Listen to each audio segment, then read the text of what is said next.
Civic को जब साल 2016 में पाकिस्तान में इंट्रोड्यूस करवाया गया तो ये लोकली प्रोड्यूस गाड़ियों की टॉप एंडर बन गई in terms of features, in terms of price, इन सब के लिहाज से। ये पाकिस्तान की पहली लोकली प्रोड्यूस कार है जिसके अंदर e brake, brake hold, rear air conditioning और vehicle stability assist as standard मौजूद है।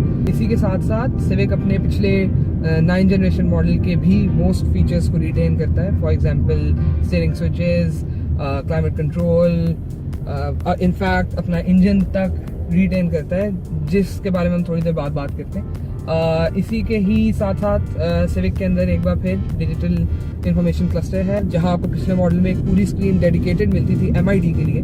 इसके अंदर वो सारा एम्बेडेड है एक ही स्पीडोमीटर के साथ, जो आप एक नीडल से कंट्रोल करते हैं। उसी में आप मोड्स, सेटिंग वगैरह वगैरह उतना वर्सेटाइल नहीं है जितना आपको इनफैक्ट टोयोटा करोला ग्रैंडे की जो मिड साइकिल अपडेट आई थी उसके अंदर जो नई MID दी थी, ये उससे भी काफ़ी हद तक एक डाउनग्रेड है। इसी के साथ साथ गाड़ी का जो नेविगेशन यूनिट है वो 75,000 का ऐड ऑन होने के बावजूद काफ़ी फ्रीजिंग, लैगिंग, हैंग एक्सेट्रा इन सब मसले मसाइल से फेस करता है।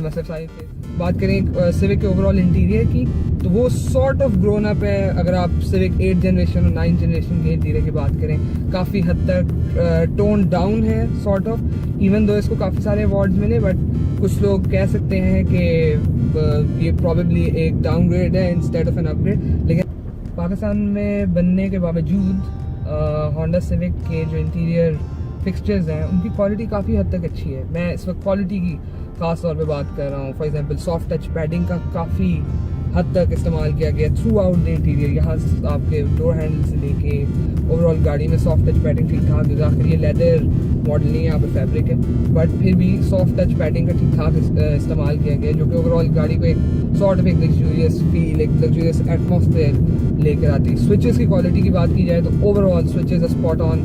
हर एक स्विच में वो जो एक टैक्टाइल क्लिक होता है वो आपको महसूस होता है, आपको पता चलता है कि एक अच्छा स्विच है। ऑब्वियसली वो चीज़ें वो है जो कि इम्पोर्टेड और यहाँ के सिर्फ ज्वाइन होती हैं। सिमिलरली अगर आप ये क्लाइमेट कंट्रोल के नॉब्स की बात करें, दे फील वेरी रिस्पॉन्सिव। आपके हर एक रिस्पॉन्स को बड़ा क्लोजली मॉनिटर करते हैं। इसी के ही साथ साथ मसले भी हैं, क्योंकि ये गाड़ी आफ्टर ऑल बनी पाकिस्तान के अंदर है, तो वो जो इश्यूज जो आप ऑलरेडी जानते हो कि आप इसको फॉलो करते हैं, वो सब इश्यूज मौजूद हैं। बी पिलर्स, नीचे आपका जो डैशबोर्ड है उसमें मिस अलाइनमेंट्स हैं, इनफैक्ट स्टीयरिंग कॉलम तक में मिस अलाइनमेंट्स हैं, तो वो सब मौजूद है इसके अंदर। पहले से बहुत हद तक इम्प्रूव है। ये गाड़ी नवंबर में डिलीवर हुई थी और अभी तक 7,500 के करीब किलोमीटर चला चुके हैं, लेकिन quality despite being better than what was before अभी भी फार फ्रॉम परफेक्ट है, वेरी फार फ्रॉम परफेक्ट। आपको बेल्ट जॉइंट्स मिलेंगे, आपको इनफैक्ट ये दरवाज़ा रिप्लेस हुआ है, इसमें डेंट था बिकॉज डीलर ने मैसअप किया, तो ये रिप्लेस हो चुका है। तो वो इश्यूज अपनी जगह पे मौजूद हैं। अब Honda is trying to improve, लेकिन ऑब्वियसली एक हरिड लॉन्च था। आई विश कि वो BRV के साथ भी इस तरह मैसअप ना करें, जो कि साल के एंड में डिलीवर होने के इम्कान है।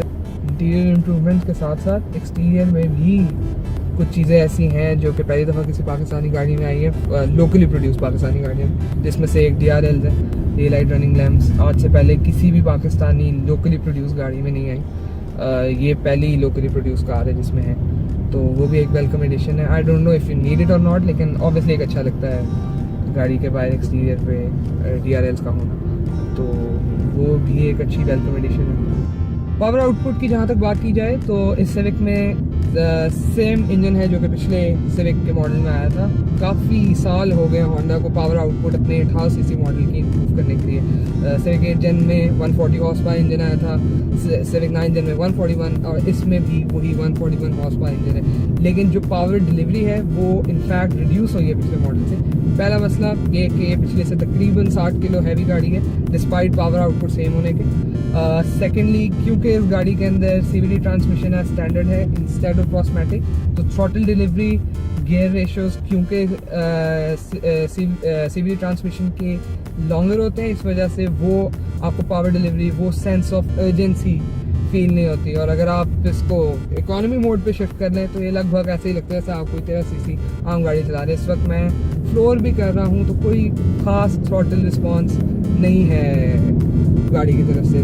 गाड़ी इस वक्त इकोनॉमी मोड पे, बट कोई ख़ास थ्रॉटल रिस्पॉन्स नहीं। उसकी मेन जो कल्प्रिट है वो ये CVT transmission, because CVT transmission is more tune for economy rather than performance. तो इकोनॉमी भी एक खास डिलीवर नहीं करती। मेरे पास एक गाड़ी इस वक्त कोई 7583 किलोमीटर चल चुकी है और मुझे ओवरऑल ऑन एवरेज 10.7 किलोमीटर पर लीटर आई, जो कि बहुत बुरी भी नहीं है। लेकिन जिस तरह का एक समझे एक throttle delivery, I like the throttle delivery पिछली गाड़ी की, लेकिन इसमें काफ़ी हद तक रिडक्शन है। अगर आपको परफॉर्मेंस चाहिए तो obviously turbo is the way to go, क्योंकि वो सेम वेट, सेम गाड़ी, सेम ट्रांसमिशन के साथ साथ 170 plus brake horse power produce करती है, तो ऑब्वियसली उसकी परफॉर्मेंस इससे बहुत बेहतर है। बट अगर आप performance is not a cup of T, अगर आपको एक अच्छी फैमिली सेडान चाहिए जो कि still 141 horse power is not that bad और 1280-ish kilo car. Safety features की जहाँ तक बात की जाए, ये पाकिस्तान की पहली जिस तरह मैंने पहले कहा, पाकिस्तान की पहली लोकली प्रोड्यूस कार है जिसके अंदर vehicle stability assist as standard आता है। होंडा इसको काफ़ी ब्रैग भी करता है। पीछे एक स्टिकर भी मौजूद है जो कि हमें बताता है कि इस गाड़ी के अंदर VSA है, और बाकी ABS EBD एज स्टैंडर्ड मौजूद है। इस गाड़ी के अंदर हिल स्टार्ट असिस्ट भी है जो कि आपको चढ़ाई चलाने में मदद फराहम करता है। ब्रेक होल्ड भी इसमें मौजूद है, ब्रेक असिस्ट इसमें मौजूद है, इमरजेंसी स्टॉप सिग्नल इसमें मौजूद है, प्लस 2 एयरबैग्स ड्राइवर और पैसेंजर, जो कि मेरे हिसाब से अभी भी Pakistan is still in the past. अगर आप जापानीज़ गाड़ियाँ लें उसमें 6-7 एयरबैग्स आपको मिलेंगे एक की कार में, और यहाँ माशाल्लाह एक स्मॉल साइज सेडान 24 लाख की स्मॉल साइज सेडान में, और इसमें सिर्फ 2 एयरबैग्स हैं। बट अगर आप स्टेप फॉरवर्ड की बात करें सेफ्टी में, सवाए व्हीकल स्टेबिलिटी असिस्ट के, जो मेरे हिसाब से एक बहुत ज़रूरी एडिशन है। बिकॉज अगर आप पिछले होंडा सिविक के एक्सीडेंट्स देखें, आपने पाक व्हील्स पे रिपोर्ट्स देखी होंगी, they are not very good. उसकी मेन वजह जो आती है वो यही है क्योंकि I mean it's still 140 plus brake horse power car और लाइट वेट भी है वगैरह वगैरह। तो उसकी वजह से जब आपके पास व्हीकल स्टेबिलिटी असिस्ट नहीं होता तो फिर उसी टाइप के क्रैशेस नज़र आते हैं। आई होप होंडा सिविक उन मसले मसाइल से बच जाएगी। Vehicle stability is a very welcome addition. However अभी भी अगर आप बात करें, Civic lags behind in terms of safety features, overall features. But again आप वही है ना, आप इसको कंपेयर किससे करें? आप इसको US की गाड़ी से कंपेयर नहीं कर सकते। वी लिव इन पाकिस्तान, ठीक है, यहाँ पे और बड़ी चीज़ें ख़राब हैं। बट जो चीज़ सही है आई गेस उसको अप्रिशिएट करना हमारा फ़र्ज़ है, और काफ़ी चीज़ें ऐसी हैं जो कि होंडा सिविक सही करता है। तो हम इस वक्त बेस मॉडल सिविक की बात करें, शुड यू बाय इट? मेरे हिसाब से नहीं। डिस्पाइट 23,50,000 का प्राइस टैग कैरी करने के, इस गाड़ी की वो वैल्यू फॉर मनी नहीं है जो कि आपको इससे एक स्टेप अप मॉडल ओरियल से मिलेगी। बिकॉज उसमें काफ़ी वो फीचर्स हैं जो कि आप चाह के भी इसमें नहीं लगवा सकते। फॉर एग्जांपल मैंने इसमें नेविगेशन यूनिट तो लगवाया है because it's an add on, 75,000 का एड ऑन, बट आप इसके अंदर स्मार्ट एंट्री नहीं डलवा सकते, सनरूफ नहीं डलवा सकते। वो कुछ ऐसे फीचर्स हैं जो कि सिर्फ एक 1.5 लाख रुपये एक्स्ट्रा खर्च करने से आपको मिल सकते हैं, आपको लॉयरें मिल सकते हैं वगैरह वगैरह। तो आई गेस उसकी वैल्यू फॉर मनी इससे बहुत हद तक ज़्यादा है।